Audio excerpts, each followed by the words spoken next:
Hey traders, how's everybody doing? Hope you had a good day today. It is Tuesday, January 6th, and it's beautiful weather where I am. Definitely not your typical January temperatures today, so that's nice.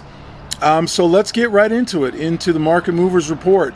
The rally rolled on today. The markets closed the session today with all three major indices notching fresh record highs as the historic start to 2026 continues.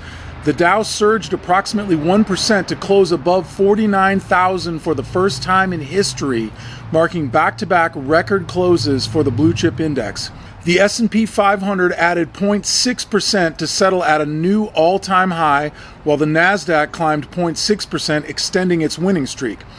Today's session represented a major shift in leadership. Following Monday's Venezuela-driven energy surge, tech stocks reclaimed the spotlight after major announcements from CES in Las Vegas.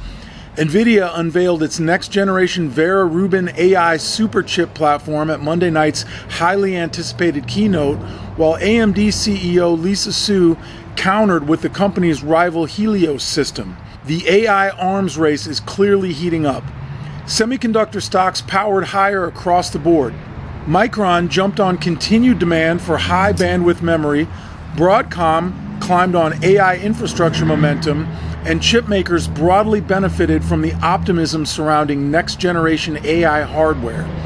Amazon gained ground alongside other mega-cap tech names, while Intel and Qualcomm got boosts from their new PC chip announcements at CES.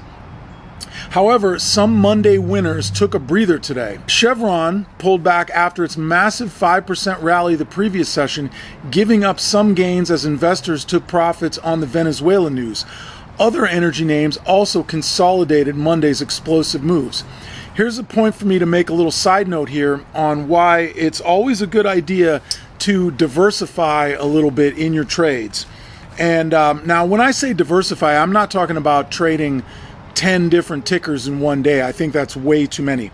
But for example, yesterday I had my open position on ExxonMobil, and I closed some contracts, realized some profits on Exxon, and then I kept a couple of Exxon contracts open. Obviously today those contracts lost me money, but at the same time I traded the SPY today. I got a handful of contracts on the SPY relatively early in the morning and kept some of them throughout the day. So I had a nice win on SPY, even though I had an unrealized loss on ExxonMobil today. And I kept those open contracts on Exxon open once again today. So I've got 3 more days until Friday when those contracts expire. So the point is, you can have a winning day or a flat day. Basically, my day today was pretty much flat across the board with my gains were realized gains and my losses were unrealized losses. So if you put it all together, it's basically flat for me because I realized about as much of a gain on SPY as I lost on ExxonMobil today, but my ExxonMobil contracts are still open, so technically that's an unrealized loss. Now that doesn't necessarily mean that I won't have an actual realized loss. That could easily happen. If Exxon continues to fall for the next couple of days, then I'll be forced to close my remaining few contracts for a loss. But there's a good chance that it'll come back on at some point during the next couple of days, and I definitely want to be out of this contract by Thursday at the very latest. Hopefully I can get out of it tomorrow, so we'll see what happens. But that's just a little side note as to why it's always a good idea to diversify a little bit, and that's why most days I like to trade either the SPY or the Triple Q, as well as trading 1 or 2 other just actual tickers, like, usually tech stocks. Today I was holding ExxonMobil, but usually I've got 2 or 3 different tickers that I trade each day. So a little side note on that. But back to the news. So Tesla dropped more than 4% today after Boston Dynamics announced a partnership with Google DeepMind to integrate AI models into its Atlas humanoid robot, which is a development that could challenge Tesla's Optimus robotics ambitions. The announcement underscores the intensifying competition in the robotics space. And beyond the major indices, silver continued its remarkable run, closing above $80 per ounce for the first time ever. The precious metal has been on an absolute tear, building on a gain of more than 140% in 2025.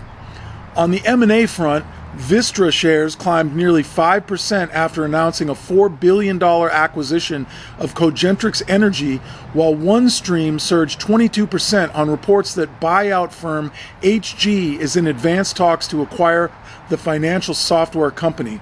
The market continues to digest CES developments throughout the week, with more product announcements and CEO presentations expected. But the spotlight is already turning to Friday's December jobs report, which will be the first major economic data point of the year and a critical indicator as the Fed weighs its path forward on interest rates. Today's broad-based rally, led by a rotation back into tech following the energy-driven surge on Monday, shows the market has multiple engines firing. The Dow's historic breach of 49,000 puts the psychological 50,000 milestone squarely in sight, potentially achievable before the end of Q1 if momentum holds. So that's it for today's wrap-up. Have a good evening, and I'll see you back here tomorrow. Take care, everybody.